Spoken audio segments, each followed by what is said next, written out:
To edit or modify the settings of a schedule, first open the schedule that needs to be updated. In this example, the schedule being viewed is one that was previously created.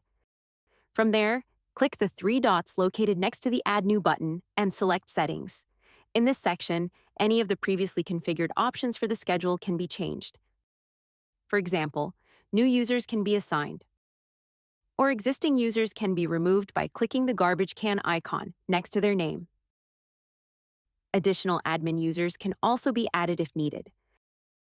Other information can be updated in areas such as mobile settings, default values, notifications, and template management. In the template management section, any templates that have already been created for the schedule will appear.